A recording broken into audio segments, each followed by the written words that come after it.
ትምራን በሴቶች የፖለቲካ ተሳትፎና አመራርነት ላይ የምትሰራ ተቋም ናት። ሴቶች በአመራርነት የሚገባቸውን ቦታ ይዘው እንዲቀጥሉ ለማስቻል የፖለቲካ ተሳትፏቸውንም ኢንሃንስ ለማድረግ ሰራ ተቋም ናት። ፖለቲካ ተሳትፎ ስንል ፖለቲካ ፓርቲ አባላት ሆነው በግል ተወዳዳሪ ሆነው ምርጫ የሚሳተፉ ሲሆን የፖለቲካ ፕሮሰሶችም ላይ ሴቶች ትርጉም ባለው ሁኔታ እንዲሳተፉ ለማድረግ የተቋቋመች ተቋም ናት።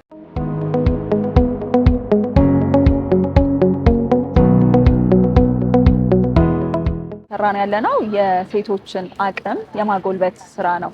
ስልጠናዎችን እየሰጠን ነው። ይህንን የምናደርግበት ምክንያት ሴቶች በሽግግር ፍትህ በሚቋቋሙ ተቋማት ውስጥ በመሪነት መስራት ስላለባቸው። ትርጉም ያለው ተሳትፎ ስንል ሴቷ ውሳኔ መስጠት እንድትችል ማስቻል፣ ቦታዋን ድምጿን እንድትጠቀመው ማስቻል፣ በመሪነት ደረጃ ሴቷ እንድትመጣ ማድረግ መቻል ነው። ለይስሙላ ብቻ ቦታውን መስጠት አለ።